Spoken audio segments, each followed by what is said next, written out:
Alléluia. Il est bon de louer Dieu. Louons-le. Louons-le. Bonjour, bonjour, bonjour. Bonjour mes frères et sœurs. On est mercredi, c'est un rendez-vous pour Au fait c'est quoi? Bienvenue dans cette nouvelle rubrique. Aujourd'hui c'est le 1er juillet, c'est la fête des Canadiens et je veux souhaiter une très très bonne fête, un bon repos et une bonne célébration à tous ceux qui sont dans la célébration, un bon repos à tous ceux qui sont dans le repos et à tous ceux qui travaillent, une excellente journée en Christ, une journée de percée. Mais aujourd'hui, nous voulons célébrer le Seigneur pour le Canada, cette nation qu'il a préservée, qu'il nous a donnée et qu'il aime profondément. Seigneur, je te remercie pour le Canada et je veux déclarer ta bénédiction sur ce pays dans le nom de Jésus. Alléluia. Bonjour à tous, bonjour Jean-Eudes. Le Seigneur te bénit abondamment cette journée. Je pense qu'il est déjà l'après-midi chez vous, hein, presque la soirée. Amen. Merci Papa, merci pour ce moment de te louer, pour ce moment de t'entendre. Seigneur, nous avons hâte d'entendre ce que tu as pour nous aujourd'hui. Père, nous t'invitons à prendre toute la place, ô Éternel. Viens parmi notre partage aujourd'hui, Seigneur. Ouvre nos yeux, ouvre nos oreilles et donne-nous ce que tu as pour nous, Éternel. Ce pain excellent pour aujourd'hui. Alléluia. Kabashataramandere. Bonjour Christelle. Oh, ça fait longtemps. Comment vas-tu?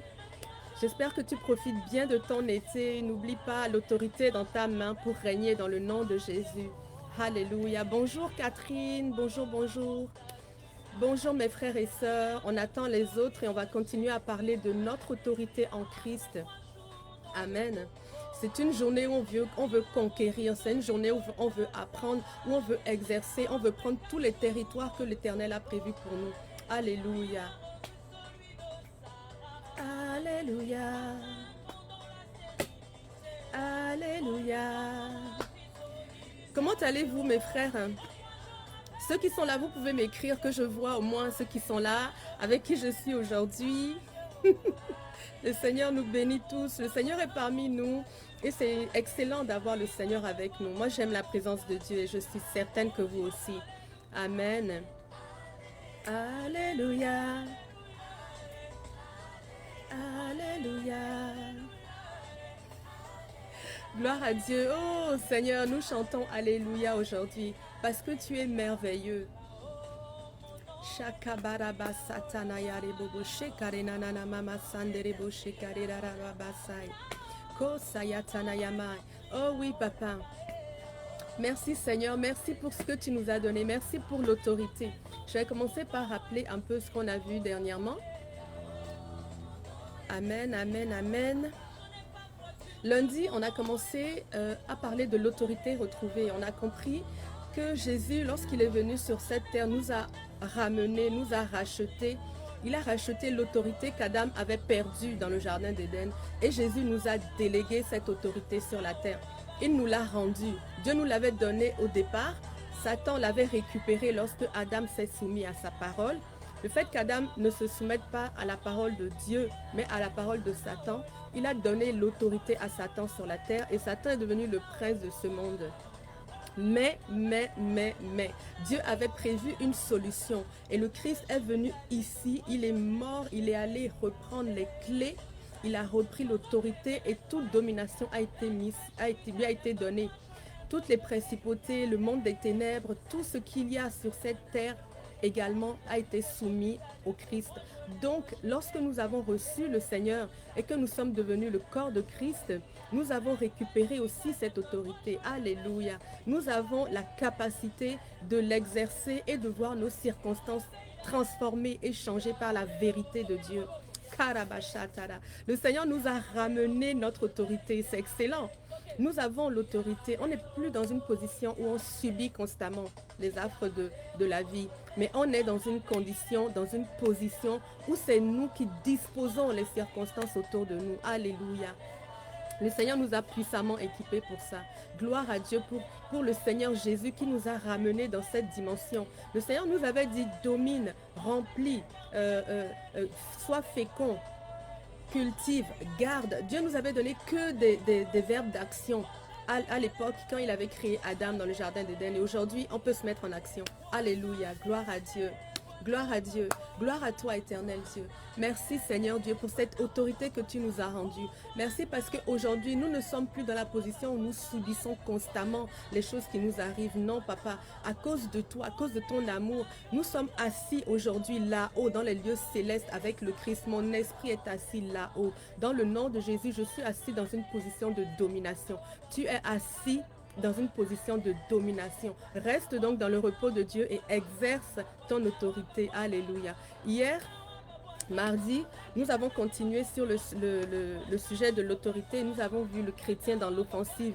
Ok, si nous avons l'autorité, comment est-ce qu'on va la manifester? Comment est-ce qu'on attaque? Et comment est-ce qu'on l'utilise?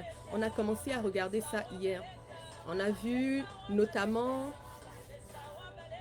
on a vu qu'on a besoin d'avoir une mentalité renouvelée. Amen. Il faut qu'on exerce un discernement spirituel. Quand les choses nous arrivent, il ne faut pas qu'on pense que c'est Dieu qui nous envoie toutes sortes d'épreuves. Il faut qu'on attribue à Satan ses œuvres et à Dieu ses œuvres. Quand nous reconnaissons à Satan ses œuvres, nous pouvons nous positionner en combattant et remporter nos victoires face à lui. Amen. Mais lorsqu'on se dit que c'est Dieu qui nous envoie des épreuves constamment, on devient passif. On devient complètement passif. Amen. C'est pas ça que le Seigneur attend de nous. Le Seigneur attend que nous agissions. Donc, on ne doit plus rester dans cette position passive. Dans le nom de Jésus, à partir de maintenant, sois actif et reprends ta vie en main. Dans le nom de Jésus, manifeste ton autorité. On a vu également que Jésus est notre modèle et qu'on va faire comme lui. Amen. Comme Jésus, on va disposer les choses. On va parler aux choses. Jésus parlait à la tempête. Nous aussi, on va commencer à parler à la tempête. On va parler aux montagnes. On va arrêter de nous plaindre et de parler des montagnes. On va commencer à parler aux montagnes. On va les voir s'écrouler les unes après les autres. Alléluia. Dans le nom de Jésus. On a vu aussi justement qu'on doit prier par la foi et dans le nom de Jésus. C'est au nom de Jésus que nous ressuscitons les morts. C'est au nom de Jésus que nous guérissons les malades. C'est au nom de Jésus que nous avons reçu l'autorité pour exercer sur cette terre. Donc nous prions dans le nom de Jésus, nous prions avec foi. C'est de cette façon que nous attaquons, que nous sommes dans l'offensive. Nous connaissons la parole de Dieu qui a une épée. Nous savons l'utiliser parce que nous l'avons aiguisée, nous l'avons maîtrisée dans nos temps de méditation, nous l'avons découverte. Et maintenant, lorsque les flèches sont envoyées, nous savons l'utiliser pour combattre. Amen. Que ton épée soit aiguisée, mon frère et ma soeur, dans le nom de Jésus. Alléluia. Je pense qu'on va pouvoir continuer.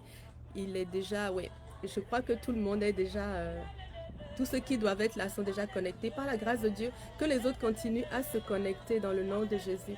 On va continuer sur le même thème. On va rester dans la position de domination. Amen. Et aujourd'hui, on va regarder, au fait, c'est quoi? Au fait, c'est quoi les armes du combattant? On a vu qu'on doit être dans l'offensive. Hein. Il ne faut plus qu'on soit tout le temps passif. Il faut qu'on soit actif.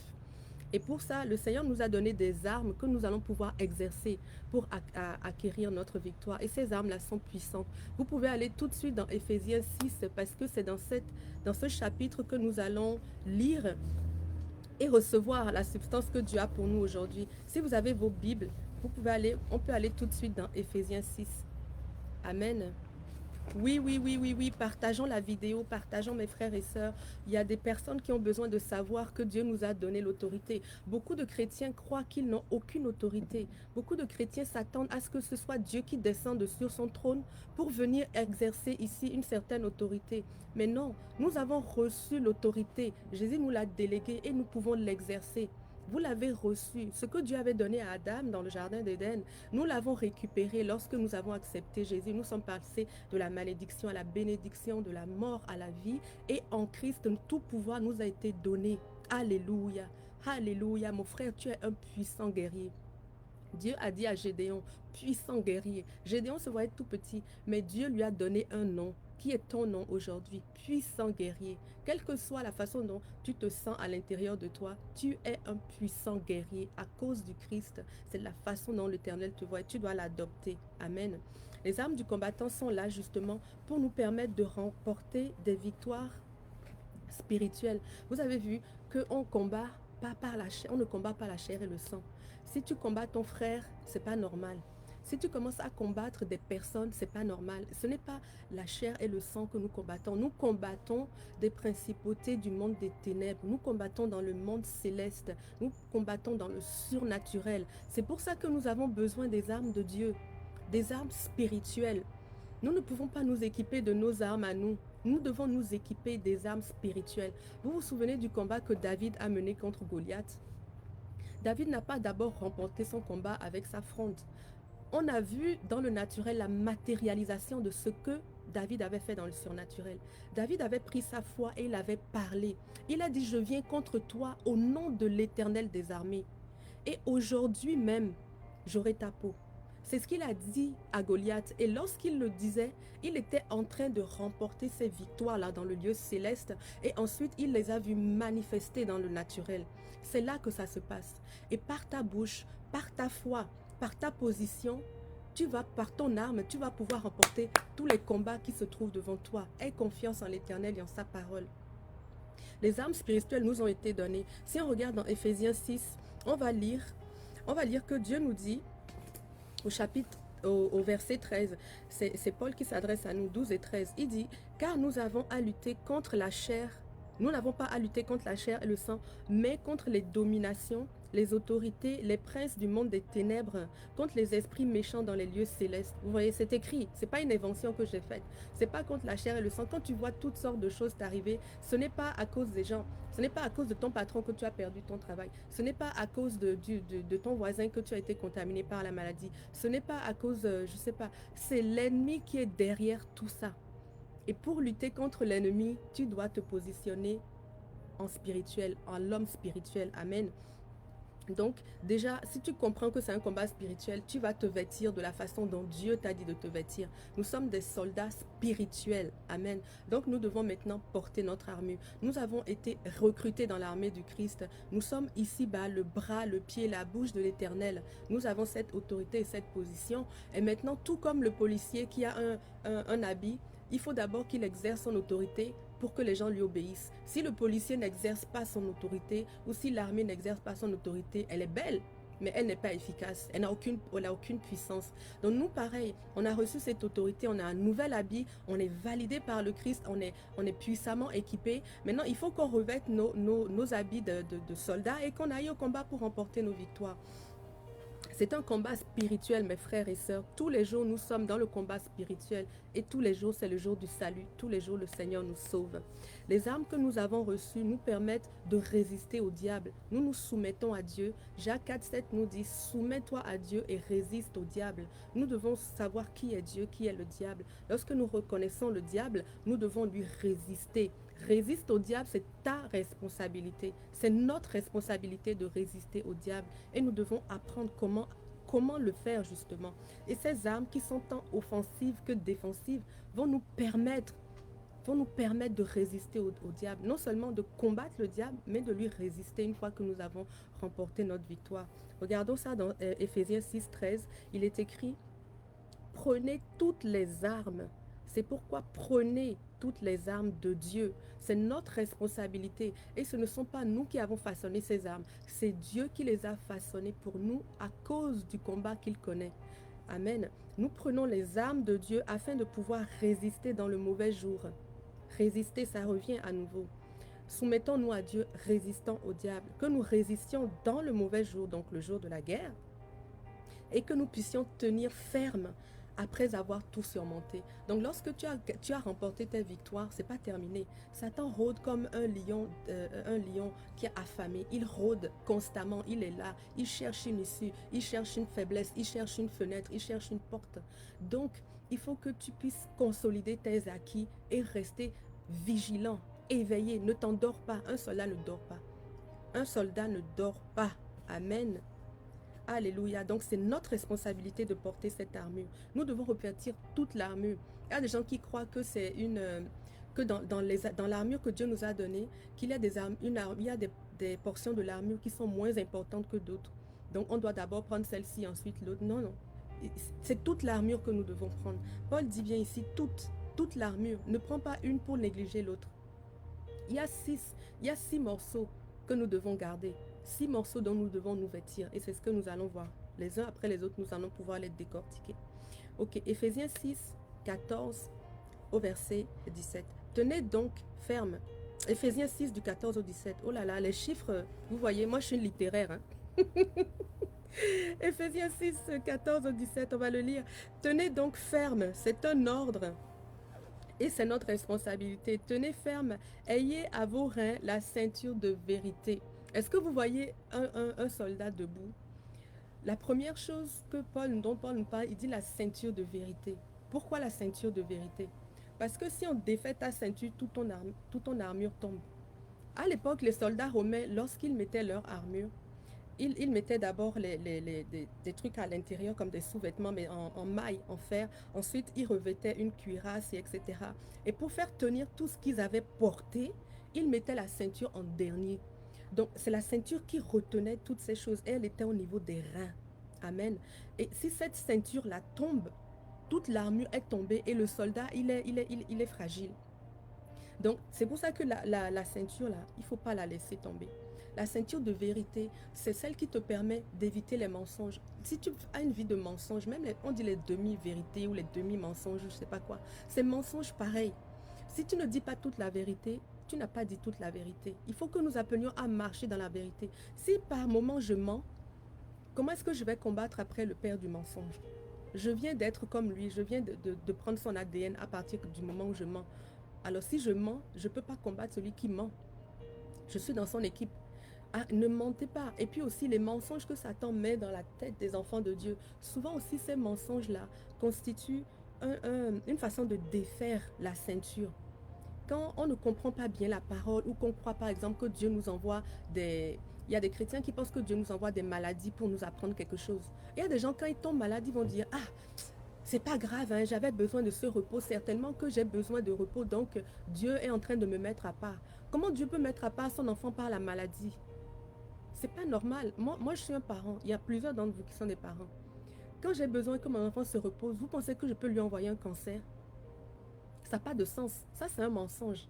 Si tu penses que Dieu t'a envoyé un accident ou bien une maladie pour que tu sois dans le repos ou bien que tu utilises cette période-là pour lire ta Bible ou je ne sais pas quoi, c'est pas normal, c'est pas Dieu. Dieu est amour. Comme il n'est pas un genre de parent qui envoie des maladies à ses enfants. Nous, on ne le fait pas. Alors, à plus forte raison, Dieu, il est amour. Il est amour. Donc, ces mensonges que Satan utilise pour polluer la pensée des enfants de Christ, là, ça défait leur ceinture. Ça fait tomber leur armure au fur et à mesure. Ne marchons pas dans le mensonge, mes frères et sœurs. Il faut que nous soyons transformés. Souvenez-vous, à chaque fois que vous pensez à Dieu, pensez à la vérité. La vérité, c'est que Dieu est bon. La vérité, c'est que la réponse de Dieu au péché, c'est le salut. La vérité, c'est que le Christ m'a racheté. La vérité, c'est que je suis justifié. Je suis un enfant de Dieu, justifié. Amen. C'est ça la vérité. Et tout ce qui vient à l'encontre de cette vérité-là, dehors.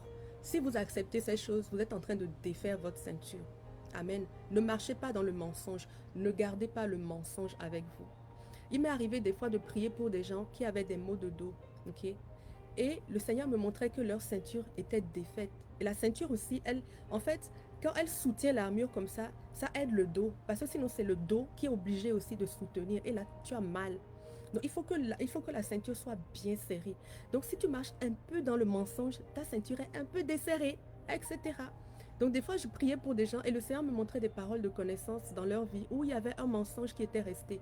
Ou dans des aspects de ta vie, par exemple, il y a un mensonge qui s'est installé. Peut-être que dans tous les autres aspects, tu comprends, tu as de la maturité, mais peut-être qu'au niveau financier, tu vis dans les mensonges.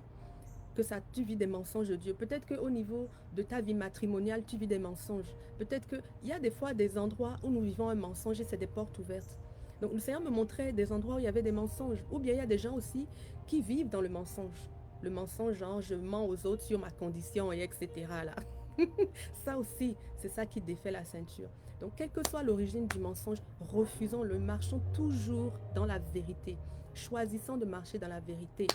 Si tu as reçu 10 $, dis que tu as reçu 10, pas 11, pas 10 et demi. Les affaires de petits mensonges là, c'est pas bien. Il n'y a pas de petits mensonges. Il y a un père du mensonge. Et lorsque tu mens, tu le mets en autorité, tu te mets dans sa famille.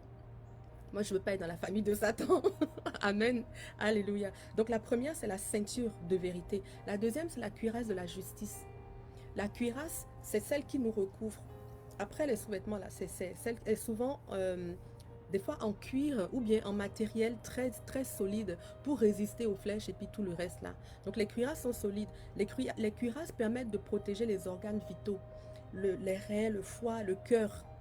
Et la cuirasse, généralement, est ici plus épaisse pour protéger le cœur. Le cœur, là, c'est le siège des émotions, des pensées, le siège de la volonté, de la conscience, de la confiance en soi, etc., l'estime de soi. Le cœur doit être protégé par la justice de Dieu. La justice de Dieu, c'est quoi? C'est que oui, tu as péché, mais dans son amour, Dieu a envoyé le Christ à cause duquel tu as été pardonné et qu'aujourd'hui, tu es restauré. Donc, sois restauré dans tes pensées, dans tes émotions, dans ta confiance en toi, dans ton estime de toi, etc. La cuirasse de la justice, c'est celle qui nous permet de ne pas être volé dans nos émotions, de ne pas être volé dans nos pensées, de ne pas être volé dans notre volonté, dans nos intentions, etc. C'est celle qui protège notre âme. Elle protège des organes vitaux. Amen. Donc, on doit mettre cette cuirasse-là. Il faut la garder. Il faut toujours que nous ayons à l'idée, en tant qu'enfants de Dieu, de faire attention à nos émotions. La cuirasse de la justice, elle doit protéger tes émotions. Lorsque tu es dans la tristesse et que ça fait 4 jours que tu es triste, c'est pas normal. C'est pas normal. La joie du Seigneur doit être ta force. Refuse ce manteau de tristesse et revêt celui de la joie. Hein? L'huile de joie à la place des larmes de la détresse. L'huile de joie, le Seigneur est venu pour te la donner. Amen. Ça, c'est la justice de Dieu. Tu l'as reçue. Si des fois tu penses que, ah oui, j'ai trop péché dernièrement, certainement le Seigneur ne veut plus de moi, ou bien tu te sens indigne et tout ça, c'est les pensées. Ça y est, ça commence. Les mensonges, voilà. La ceinture est desserrée, les mensonges s'installent, et puis la cuirasse, elle est en train de disparaître aussi. Dans nos pensées, il faut faire attention, mes frères et sœurs.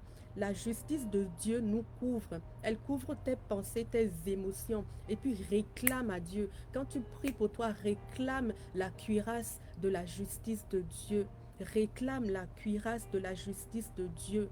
Demande à Dieu de te vêtir de cette cuirasse. Demande à Dieu de visiter au Saint-Esprit, de visiter tes pensées, de visiter tes émotions. Parle à Dieu, ouvre-lui ton cœur pour que sa justice vienne protéger ton cœur. Donne ton cœur à Dieu entièrement. Fais passer toutes tes émotions, toutes tes pensées, ta volonté. Fais-la passer sur le sceptre de la justice de Dieu. Fais-la passer au scanner de Dieu. Autorise Dieu à visiter les moindres recoins de ta vie. Parce que, ce faisant, tu es en train d'épaissir la cuirasse de la justice. Et dans tes pensées, tu seras préservé. Dans tes émotions, tu seras préservé. Dans ta confiance en toi, dans ton estime de toi, tu seras préservé. Si tu n'as pas une bonne estime de toi, va à la croix et parle à Dieu. Seigneur, je veux déposer ça à la croix. Seigneur, je refuse ces pensées. Seigneur, montre-moi, ouvre mes yeux sur la façon dont tu me vois. Refuse la mauvaise estime de toi. Apporte-la à Dieu afin qu'il la change. Amen. Ça, c'est super important, la cuirasse de la justice. Maintenant, on va chausser le zèle de l'évangile. Le soldat qui n'a pas d'objectif, il n'a rien à faire dans sa vie. Et il est même en danger de défaite. Parce que la guerre, là, elle existe, elle est réelle. Elle est réelle. Donc, si tu es assis et que tu n'as pas d'objectif, pendant qu'il y a la guerre qui est en train de se passer, tu vas perdre ta guerre. Vous connaissez la guerre de 100 ans? Dans la mythologie grecque, là, avec Achille et etc. Vous connaissez cette histoire? Il y a eu une guerre qui a duré 100 ans. On dit même, la guerre de 100 ans n'a pas eu lieu. Pourquoi?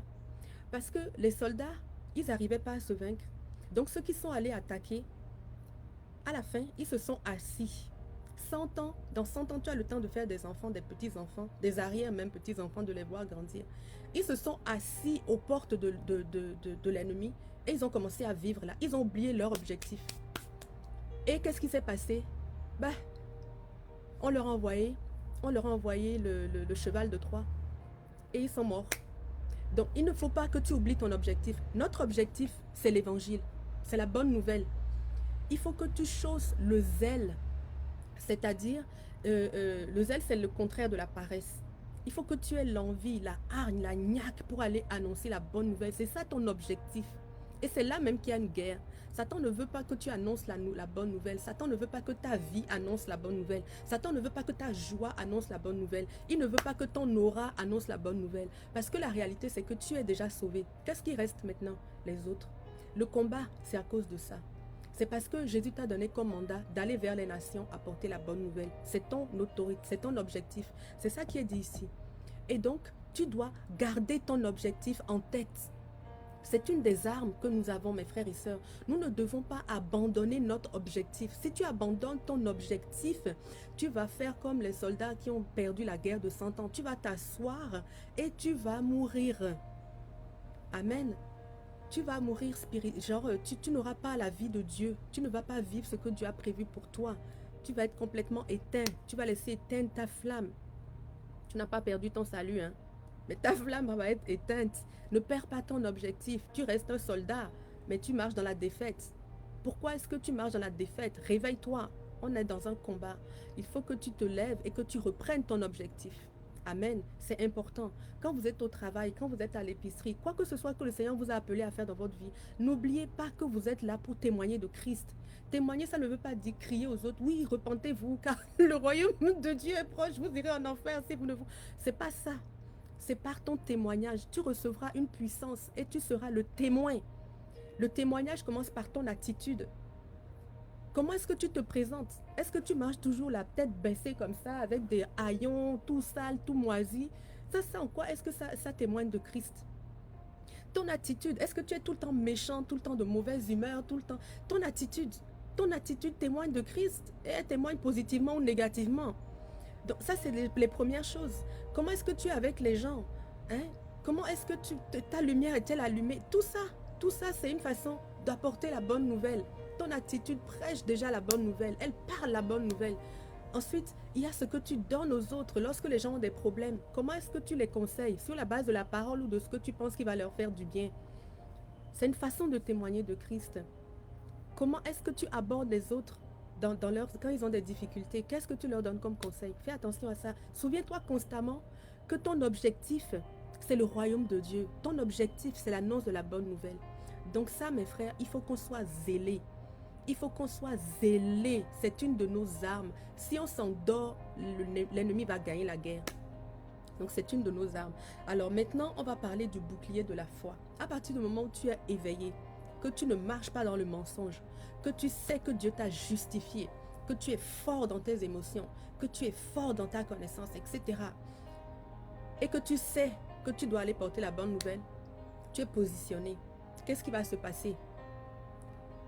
Tu vas être combattu. Parce que c'est une guerre. Tu vas avoir les attaques, tu vas avoir les épreuves, tu vas avoir les autres qui te dénigrent, tu vas avoir les murmures, tu vas avoir toutes sortes d'attaques. Parce que c'est la guerre. Il y a l'attaque, il y a la défense. On est en guerre. Donc c'est pas parce que tu es un enfant de Dieu ou parce que tu n'es pas un enfant de Dieu. Il y a une guerre, c'est tout. Donc il faut maintenant que tu prennes le bouclier de la foi. Amen. Pour traverser toutes ces épreuves. Parce que tu es en train d'avancer là. Tu as le zèle à tes pieds là. Tu es en train d'avancer. Tu es en train de gagner du terrain. Donc il va falloir que tu prennes le bouclier de la foi. Et le bouclier de la foi est là pour barrer les flèches enflammées. Flèches enflammées. La flèche déjà c'est dangereux. La flèche est aiguisée, pointue. C'est une arme vraiment horrible. Quand elle rentre là, elle déchire tes entrailles et tout. Eh bien, Satan il envoie des flèches enflammées. Donc la flèche et le feu, les deux ensemble. Les attaques sont donc rudes. Le Seigneur nous a prévenus. La façon dont on a traité le maître, c'est la façon dont on a traité le serviteur. Les attaques sont rudes, donc prends ton bouclier. Mais tu as un bouclier solide. Vous savez, le bouclier de l'armée des Romains, là, les Romains à l'époque, Paul nous parle de ça, pas seulement parce qu'il veut parler d'une armure, hein. C'est parce qu'à l'époque, c'était l'Empire romain qui dominait et les soldats romains étaient partout. Et ils étaient équipés, ils étaient tout le temps équipés de la tête aux pieds. Les soldats romains, quand ils se baladaient, même en temps de paix, ils étaient habillés, ils étaient revêtus de leur armure. Amen. Et dans cette armure, il y avait leur bouclier. Leur bouclier était vraiment grand, mais surtout leur bouclier était en peau. Et on pouvait le plonger dans l'eau et l'imbiber. de façon à ce que quand la flèche enflammée tombait dessus, le feu s'éteignait.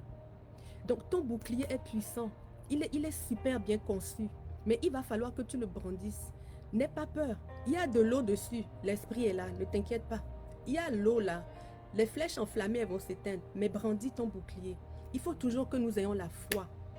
On avance d'abord avec le bouclier, avant de prendre l'épée. La foi est primordiale, on doit la mettre en avant mes frères et sœurs. C'est une arme importante, on doit la mettre en avant. Donc, c'est à partir de cette foi que nous allons traverser les épreuves. Amen. Mettez-moi des pouces si vous êtes toujours là. Il est déjà 30, mais il nous reste un peu de temps, on va bientôt finir. Amen. Restez avec moi. Le bouclier de la foi est important. Ce bouclier-là, c'est par lui que tu vas traverser les épreuves. Par exemple, tu viens d'avoir une annonce d'une maladie. Ça, c'est une épreuve. Et c'est une épreuve qui ne vient pas de Dieu. Tu as deux choix. Soit tu te dis que c'est peut-être Dieu qui veut, peut-être que Dieu veut me reprendre, peut-être que c'est le temps de partir au ciel, donc je vais subir, ou bien peut-être Dieu veut m'apprendre quelque chose. Tu peux t'asseoir dans la maladie si tu veux. Tu peux commencer à combattre juste les symptômes. J'ai mal, médicaments, docteur, courir à gauche et à droite. Et tu peux choisir l'épreuve de la foi. Tu peux laisser l'épreuve du diable et choisir l'épreuve de la foi. L'épreuve de la foi, c'est que tu as choisi la guérison en Christ. Lorsque tu vois la maladie et que tu dis non, je choisis la guérison et que tu crois à la guérison, là tu commences l'épreuve de la foi et tu es bien armé pour la remporter. Amen. Donc, par la foi c'est notre bouclier. Par la foi, nous allons remporter toutes les épreuves qui se trament devant nous. Amen. Soyons armés de cette foi. Dans le royaume, on a besoin de la foi. Ensuite, il a parlé du casque du salut. Ça, c'est la 5e arme. Mais pour l'instant, toutes les armes qu'on a vues là, c'est les armes défensives. Amen. Le soldat ne va pas attaquer les gens avec son bouclier. Il ne va pas attaquer les gens avec sa cuirasse. Il ne va pas attaquer les gens avec son casque. Bon, soit on peut lancer le casque, mais c'est rare que les soldats attaquent avec leur casque. Donc, toutes ces 5 premières armes-là, c'est les armes défensives. Nous devons être équipés. On doit maintenir, garder. Notre premier combat, c'est de maintenir la position dans laquelle nous sommes. Alléluia. Et ces armes-là nous permettent de la maintenir. Défense. C'est ça que le Seigneur nous apprend. Dieu a demandé à Adam, il lui a dit quoi? Cultiver, garde. Garde. Nous sommes assis ou assis avec le Christ. On a vu que dans le psaume, c'était le psaume 110, Dieu nous dit, et reste assis jusqu'à ce que je fasse de tes ennemis ton marchepied. Amen. Reste assis jusqu'à ce que, il était où même? C'est le psaume 110. Reste assis jusqu'à ce que j'ai fait de tes ennemis ton marchepied. Amen. Domine. Donc assis, nous devons maintenir. C'est pour ça que nous avons des armes défensives. C'est le Seigneur qui combat. Nous, on maintient la position. On avance, on maintient. On avance, on maintient. Amen. Donc la dernière arme défensive, c'est le casque du salut. Et ce casque-là, mes frères et sœurs, c'est facile comme ça de l'imaginer, mais il y a beaucoup de chrétiens. Je crois même que la majorité des enfants de Dieu n'ont pas le casque du salut. La majorité des enfants de Dieu ont reçu le salut parce qu'ils ont cru, mais ils déposent constamment leur casque parce qu'ils croient que le péché les empêche de recevoir le salut. Il y a des enfants de Dieu aujourd'hui qui croient que parce que s'ils ont péché et qu'ils ne se sont pas repentis, ils iront en enfer. Il y a des enfants de Dieu qui pensent qu'il y a des péchés qui mènent en enfer pour les enfants de Dieu. Mes frères et sœurs, ce n'est pas par la repentance qu'on arrive au salut. C'est par la foi. C'est par la foi. Beaucoup d'enfants de Dieu ne s'approchent plus de Dieu parce qu'ils pensent qu'ils ont perdu leur salut et ils en veulent à Dieu. Ils ont péché, ils ont eu la culpabilité et ils pensent qu'ils ont été punis et ils en veulent à Dieu, ils restent loin. Le casque là, il est super important. C'est l'autre organe vital. Quand on touche le casque, quand on touche la tête, c'est fini, tout est terminé. Il faut protéger notre tête. Lorsque tu enlèves ton casque là, tu es vulnérable. Amen, tu es vulnérable. La semaine prochaine, je crois qu'on va parler vraiment du salut. Parce que c'est un sujet très important. Trop de personnes ont enlevé leur casque. Dieu ne t'a pas fait pour l'enfer, il n'a pas fait l'enfer pour toi. Tu as accepté le Jésus par la foi, il est mort pour tes péchés. Passé, présent, futur.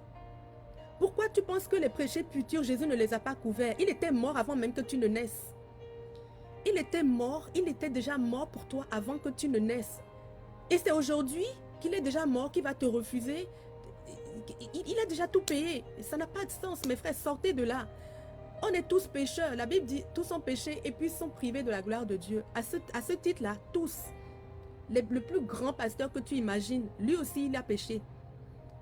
Donc, ne marchons pas dans la culpabilité. Sortons de là, gardons le casque du salut, mes frères et sœurs, c'est important.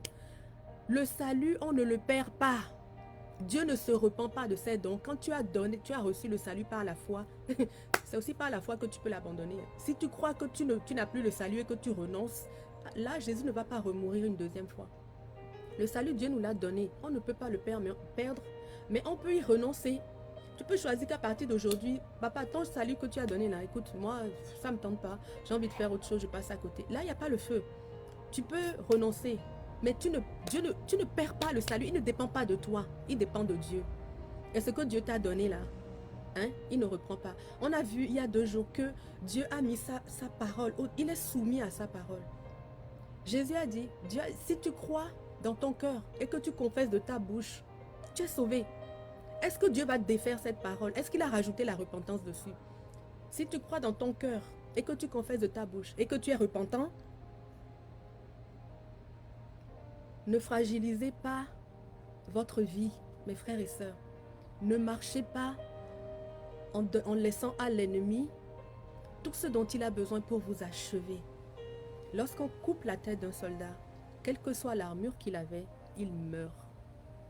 Si tu enlèves le casque du salut, tu es à risque de mourir très rapidement. Alors garde le casque du salut, mon frère. Garde le casque du salut. Même si tu as péché, va auprès de Dieu. Confesse, papa, j'ai encore chuté, j'ai besoin de toi. Couvre-moi de ta sainteté, lave-moi. Papa, j'ai besoin de ta force. Saint-Esprit, équipe-moi. Seigneur, je te demande pardon parce que je n'y arrive pas. Je m'en veux moi-même. Donne-moi de me pardonner. Père, apprends-moi à... Va à Dieu. C'est lui qui a la capacité de te sortir de là. Donc ne reste pas loin de lui. Amen. Amen, amen. Le casque du salut est important. Amen. Maintenant, la dernière arme, c'est la seule arme qui est offensive parmi toutes celles-là. Elle est défensive parce que lorsque tu es attaqué, paf, c'est aussi avec ton épée que tu attaques. Mais c'est la seule arme qui a été faite pour blesser, qui a été faite pour intentionnellement pour tuer, intentionnellement pour blesser, intentionnellement pour anéantir. C'est pour ça qu'on dit que c'est la seule arme offensive. Il n'y en a qu'une seule. Une seule. Parce que le plus important, ce n'est pas l'offensif. Il y a beaucoup de chrétiens qui sont là tous les jours. Dans la prière. Parce que oui, Satan va m'attaquer aujourd'hui. Parce que Satan va m'attaquer demain. Parce que ça c'est vivre dans la peur. C'est vivre dans la peur. Si tu es constamment en train de vivre dans la conscience du péché ou de la conscience de l'attaque, tu n'es pas encore assez mature. Il faut vivre dans la conscience de Dieu à côté de toi. Il faut maturer. Maintenant, tu dois vivre tous les jours en pensant que Dieu, yes, Dieu est à côté de moi. Quand tu sais que Dieu est à côté de toi, tu vis différemment, mon frère. Amen. Développons la conscience de Dieu. Devenons matures. Donc, prenons l'épée, c'est juste l'épée. L'épée, là, c'est la parole de Dieu. L'épée de l'esprit. Donc, lorsque je vois venir l'ennemi, je peux la brandir. Jésus, lorsqu'il a été tenté dans le désert, il a dit, il est écrit. À chaque fois qu'il disait, il est écrit, il résistait. Il résistait et puis à la fin, Satan l'a fui. C'est ce qui est écrit dans Jacques 4, 7. Résiste à Satan et il s'en ira loin de toi. Donc, brandis ton épée. Et on a vu hier que l'épée, là, il faut l'aiguiser. Quand tu es assis, mettons au repos, bref, tu n'es pas en train de combattre ou je ne sais pas, bref. Il faut aiguiser ton épée, il faut lire ta parole, il faut la connaître. Il faut connaître, il faut pouvoir être prêt que lorsqu'il y a des attaques, tu as la parole tout de suite. Qui vient contre la pensée. Tu appliques la parole à cette pensée. Souvent, ça commence dans les pensées.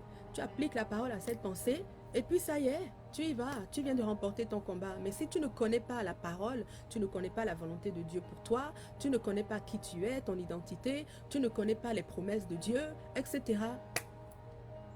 Il ne va rien se passer. Tu ne pourras pas attaquer Satan. Tu viens de laisser tomber ton épée. Tu es en guerre, tu es revêtu, mais tu n'as pas d'arme. C'est pas intéressant. Tu es vulnérable. Donc, prenons l'épée, mes frères et sœurs. L'épée, elle est importante. C'est la seule arme qui blesse. Amen. On a parlé, je vais revenir sur la cuirasse. En premier, on a parlé de la ceinture de vérité. Ensuite, on a parlé de la cuirasse de la justice. Il y a un autre aspect de la cuirasse que nous devons nous souvenir. On a parlé des pensées. La cuirasse, elle couvre ton cœur, ton foie, tes reins, etc. Donc, elle couvre le siège de tes pensées, ta volonté, etc., tes émotions. Mais la cuirasse, là, c'est sur la cuirasse que tu pouvais lire de quelle armée est ce soldat. C'est à cause de la cuirasse que tu peux reconnaître que c'est un soldat. Notre cuirasse aussi, c'est notre autorité. Nous devons nous revêtir d'elle. Amen. C'est notre autorité. Nous avons reçu l'autorité. Et lorsque nous mettons cette autorité, nous sommes déjà en train de nous défendre. Quand tu vois un policier, tu ne t'adresses pas à lui comme tu t'adresses à, je sais pas, un gardien ou, je sais pas, un autre corps de métier. Je dis gardien parce que c'est un des métiers que Adam avait dans le jardin, cultiver garde. Bref, alors donc c'est ça. Donc quand tu as ton uniforme, tu inspires déjà un genre de respect. Tu inspires déjà un genre de crainte. L'ennemi là, il te voit déjà arriver de loin. Il dit, ouais, voilà. Voilà, je suis protégée dans mes émotions, je suis protégée dans mes pensées. Je connais la parole de Dieu, je la connais. Je suis protégée dans ma confiance. J'ai confiance en moi, j'ai confiance en qui je suis, j'ai confiance en Dieu, j'ai confiance en moi parce que j'ai confiance en Dieu. Revêt cette autorité, mets ta cuirasse. Amen. Mets-la, elle est importante. Donc tout ça, ce sont les armes avec lesquelles nous allons pouvoir résister au jour du combat et tenir ferme dans nos positions lorsque nous l'avons remporté. Toutes ces armes sont importantes pour les enfants de Dieu qui veulent manifester leur autorité. Pour exercer ton autorité, commence avec tout ça. Ça, ce sont les armes qui vont te permettre de l'exercer au niveau offensif et au niveau défensif. Exerçons notre autorité, mes frères et sœurs, dans le nom de Jésus. Alléluia. Avez-vous des questions? Amen. Bonjour, bonjour Christelle. Bonjour les deux Christelle. Bonjour Ruth. Dieu bénit ma soeur. Chiaratou. Alléluia. Le Seigneur vous bénisse. Si vous avez des questions, n'hésitez pas à me les écrire, soit maintenant, soit plus tard. On va prier le Seigneur pour qu'on puisse garder, conserver notre arme. Amen. Gloire à Dieu. Merci Saint-Esprit pour cet enseignement que tu nous as donné. Merci parce que nous avons besoin de nous revêtir en tout temps, comme les soldats romains le faisaient. Nous avons besoin de nous revêtir de toute larme. Seigneur, nous avons besoin de protéger nos émotions, nos pensées, ce que nous écoutons, nos oreilles. Nous avons besoin, Seigneur, que notre ceinture, que la vérité dans notre vie soit essentielle. Essentielle, la ceinture est essentielle. Dès qu'elle tombe, tout le reste n'a pas beaucoup d'importance. Merci Seigneur, tout le reste tombe. Mais Seigneur, merci que nous apprenions à vivre dans la vérité. Apprends-nous Saint-Esprit, que le Saint-Esprit t'apprenne à vivre dans la vérité.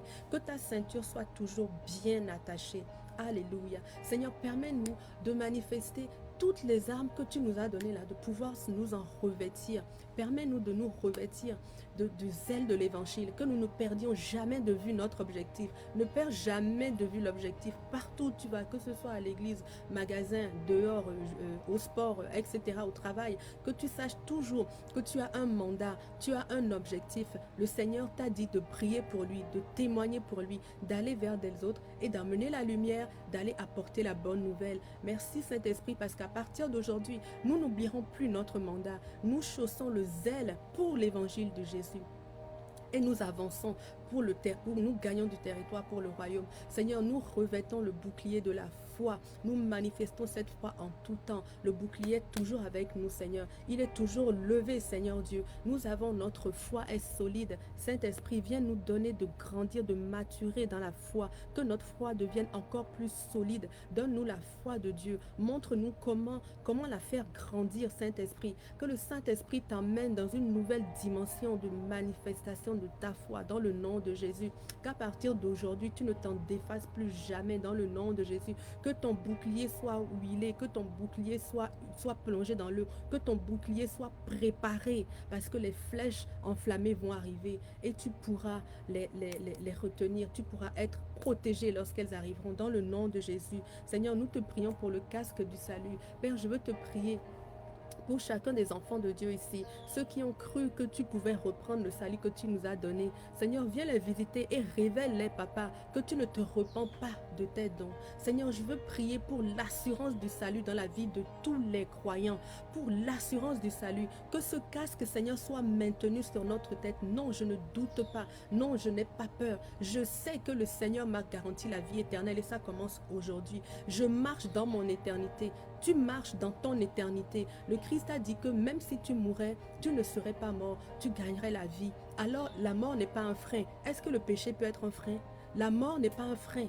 Alléluia. Seigneur, merci de nous donner la connaissance nécessaire pour garder notre casque. Seigneur, garde ton casque, mon frère. Garde ton casque, ma soeur. Et Saint-Esprit, je viens te prier pour l'épée. Que tu viennes nous donner une épée aiguisée à chaque fois que nous nous accrochons à la parole, que nous lisons la parole, que nous puissions être imprégnés d'elle, que nous puissions la recevoir dans notre cœur. Je veux prier pour la connaissance révélée de la parole pour toi, dans le nom de Jésus. Que tu ne connaisses pas seulement le logos, mais que tu connaisses aussi le réma, que tu reçoives une révélation qui agit puissamment dans ta vie à travers la parole de Dieu, dans le nom de Jésus. Revêtons toutes les armes du combattant et soyons victorieux dans tous les combats que nous avons à mener pour le Seigneur, dans le nom de Jésus. Merci Père, parce que toi, tu connais le combat que nous avons et tu nous as prémunis, tu as déjà prévu l'armure avec laquelle nous allons vaincre. Oui Seigneur, nous allons vaincre. Nous combattons dans la victoire et nous allons vaincre à cause du Seigneur, dans le nom de Jésus. Alléluia. Soyez bénis mes frères et sœurs. Demain, nous allons parler de la défensive, mais on en a déjà parlé un peu aujourd'hui. Il y a certains autres aspects que je veux vous apporter qui vont vous aider à consolider aussi vos acquis. Amen. Notamment les lois spirituelles. Il y en a plusieurs. Il n'y a pas que la loi de semence que nous avions vue. Donc, soyez des nôtres demain. Nous allons pouvoir traverser ce nouvel aspect de l'autorité. Donc, pour exercer notre autorité, nous avons compris que nous l'avons reçue. Deuxièmement, nous choisissons maintenant d'être offensifs. Nous nous revêtons de notre armure. Et nous connaissons aussi, nous bâtissons notre défense aussi. Nous allons consolider notre défense. Dans le nom de Jésus, nous allons pouvoir maintenir nos acquis et continuer à gagner du terrain. Dans le nom de Jésus. Alléluia. Tu ne seras plus jamais effrayé dans le nom de Jésus. Alléluia. Tu exerceras ton autorité tous les jours et tu seras victorieux. Alléluia. Le Seigneur vous bénit abondamment. Wow, on a fait 47 minutes. Il y avait beaucoup à dire. Partagez le live. N'hésitez pas à le faire. Et puis, je vous donne rendez-vous demain à midi. Amen. Pour parler de la défense. Vous êtes bénis.